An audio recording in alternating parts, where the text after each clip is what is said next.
Saya turun, kemudian saya dihubungi oleh ajudan saudara terdakwa, Brigadir Arif, untuk menghadap ke kamar di lantai 8. Saya diantar, memang pintunya tidak dikunci seperti di Grendel gitu yang mulia.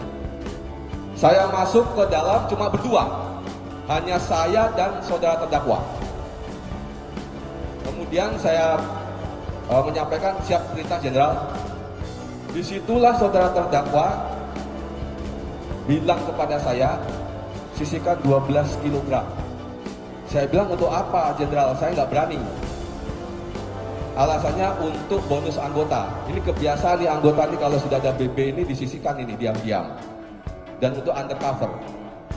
Kemudian saya bilang, siap jenderal, kami upayakan. Tidak lama yang mulia saya di kamar itu, kemudian saya keluar. Kemudian setelah saya keluar, saya turun bertemu dengan ajudan saudara terdakwa. Tepatnya di depan mobil dinas Land Cruiser pada saat itu di lobi. Saya sampaikan pada Brigadir Arif, Bapak ini minta BB berapa kilo bro? Itu dijawab, aduh Ndan, saya nggak tahu Ndan. Ya sudahlah, saya pulang yang mulia. Kemudian ketika saya sampai di rumah, 23.41 ada WhatsApp masuk ke saya dari saudara terdakwa yang menyatakan di situ minimal 1/4 ya mas. Saya jawab, siap 10 jenderal. Kemudian saya sampaikan pada saudara Samsul Ma'arif di ruang tengah. Saya bilang, ini Kapolda minta disisihkan bro. Ini gimana nih ceritanya nih? Di satu sisi saya mengungkap kasus untuk menaikkan nama beliau, kok jadinya seperti ini? Nah kemudian pusinglah saya tidur aja. Dalam pusaran peredaran sabu, Teddy menyatakan tidak terlibat dalam kasus peredaran narkoba. Sedangkan Dodi mengaku menyisihkan barang bukti sabu untuk dijual atas perintah Teddy. Di dalam persidangan, Dodi juga membantah dugaan dirinya menjual barang bukti sabu untuk naik pangkat menjadi komisaris besar polisi. Dia berkata nekat menuruti perintah menukar sabu dengan tawas sebagai bentuk loyalitas kepada Teddy Minahasa. Dodi mengaku tidak dijanjikan apapun sebelum melaksanakan perintah tukar sabu menjadi tawas. Bahkan dia tak mendapatkan upah sepeser pun atas tindakannya tersebut.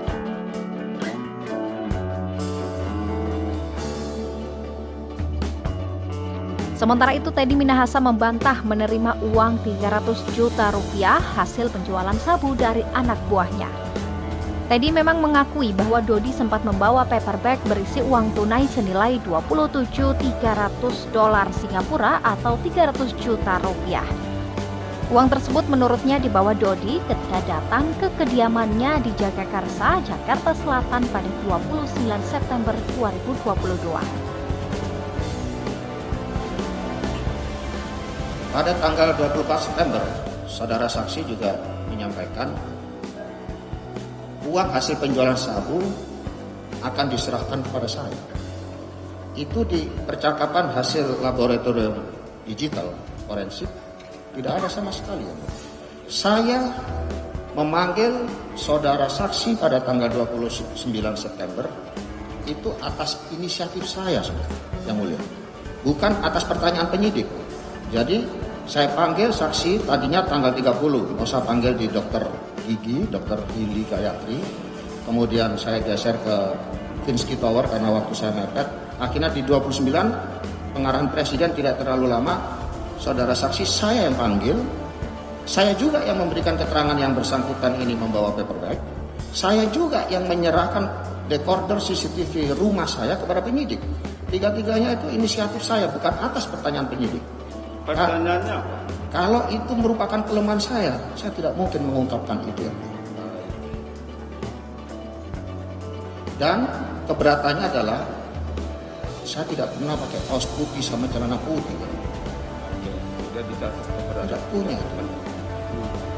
Keterangannya saksi ketika ajudan saya Arif Prabowo mengatakan saya kaos merah. Masih ada jejak digitalnya. Perbuatan Teddy Minahasa memerintahkan penukaran sabu dibeberkan mantan anak buahnya, AKBP Dodi Prawira Negara dalam persidangan, Senin, tanggal 27 Februari tahun 2023. Tak hanya menukar, Teddy juga memerintahkan Dodi untuk menjual sabu tersebut kepada gembong narkoba, Linda Pujiastuti alias Anita Cepu. Dari hasil penjualan itu, Dodi mengaku tak menerima sepeser pun. Tadi saksi menyatakan tidak pernah bantah perintah. Itu kan? Betul yang mulia. Tidak pernah bantah perintah. Tapi tahu ini saudara ini terlarang berbahaya kan? Gimana yang mulia?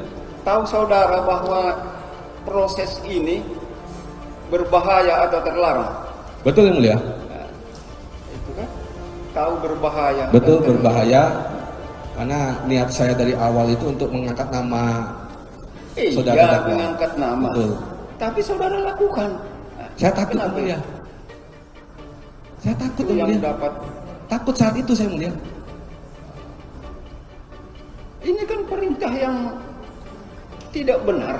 Betul yang mulia. Saya Kenapa tahu. harus dilaksanakan juga perintah yang tak Makanya benar? saya tolak 2 kali yang mulia. Tapi Karena- toh saudara lakukan. Ya, karena Sekian saya- saudara sebagai Kapolres berani dong menolak yang seperti ini. Betul yang mulia. Nah, Saya ini dididik. kan sudah tahu tidak benar, bahkan ini hasil dari penangkapan, orang juga sudah menjadi ditangkap jadi terdakwa atau apa kan seperti. Kan perintahkan hanya ingin loyalitas itu seperti ini kan? Saya loyalitas saja atas perintah daripada saudara terdakwa. Yogyanya itu tidak bisa, tidak mau, tentu kemungkinan juga tidak berlangsung selanjutnya. Kalau seandainya Kapolda bukan beliau, saya akan frontal. Tapi saya berhadapan dengan siapa yang mulia? Takut saya mulia. Enggak ada dijanjikan kepada saudara apa-apa, misalnya untuk naik Tidak ada. jabatan, untuk promosi, atau apa. Tidak ada yang mulia. Saya tegaskan di sini mulia, mohon izin. Nah, Baik dari terdakwa maupun saya, tidak ada satupun terdakwa menjanjikan nanti kalau ini gol ya mas, saya jadikan enggak ada. Demikian juga saya pun tidak pernah meminta apabila kalau ini gol nanti saya minta ini ya tidak enggak ada. Jadi murni benar-benar saya loyal perintah daripada terdakwa ini saat dalam itu. proses penjualan itu enggak ada diberikan oleh terdakwa atau Samsul Marif atau Linda kepada saudara uang. Bagaimana yang mulia? Dalam proses penjualan yang sudah terjual itu tadi, apakah ada diserahkan terdakwa atau Samsul Marif atau Linda berupa uang terhadap saudara sebagai jasa atau fee atau apa? Tidak ada sama sekali. Tidak ada. Tidak ada sama sekali mulia.